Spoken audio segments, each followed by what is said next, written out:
British వాడు పోతా పోతా ప్రతి దేశానికి కూడా కొన్ని వివాదాలు సృష్టించిపోయాడు. ఎందుకంటే పరిపాలన అనేది మాకు మాత్రమే చేతచ్చు, మేము లేకపోతే తన్నుకు చస్తారని చూపించేందుకోసం వాడు చేసిన దరిద్రం ఇంత అంతా కాదు. అందులో భాగమే పాకిస్తాన్ ఆఫ్ఘనిస్తాన్ల మధ్యన డొరాండ్ రేఖ గొడవ ఎప్పటికీ నడుస్తుంటుంది.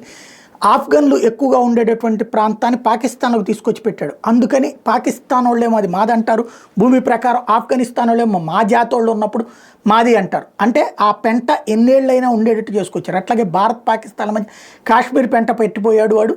అంత దరిద్రుడు అనమాట బ్రిటనోడు. కాకపోతే ఇప్పుడు వాడికి సంబంధించి మారిషస్కి ఇప్పుడు తను భూమి ఇచ్చేయాల్సి వస్తుంది. గతంలో తీసుకున్నటువంటి చాగోస్ ఐలాండ్స్కి సంబంధించి మారిషస్కి ఇవ్వడానికి ముందుకు వస్తుంటే ఇప్పుడు ట్రంప్ ప్రభుత్వం దాన్ని అడ్డుకునేటటువంటి ప్రయత్నం చేస్తుంది, దాన్ని ఆపే ప్రయత్నం చేస్తుంది. ఏదైతే కీలకమైనటువంటి ఐలాండ్స్ని ఎవరికి ఇవ్వనివ్వకుండా తన చేతుల్లో పెట్టుకోవాలన్నది ట్రంప్ ఉద్దేశం. అందుకనినే ఇప్పటికే బైడెన్ టైంలోనైనా జరిగిందేంటి, బంగ్లాదేశ్ ప్రధాన్నే పంపించేశారు సెయింట్ పీటర్స్ ఐలాండ్ కోసం. అట్లాగే ఇప్పుడు మారిషస్ దగ్గర తీసుకునేటటువంటి ఐలాండ్ను కూడా ఇవ్వడానికి వీల్లేదని కీర్ స్టార్మర్ మీద ట్రంప్ టీం ఒత్తిడి చేస్తోందన్నటువంటి చర్చ నడుస్తోంది.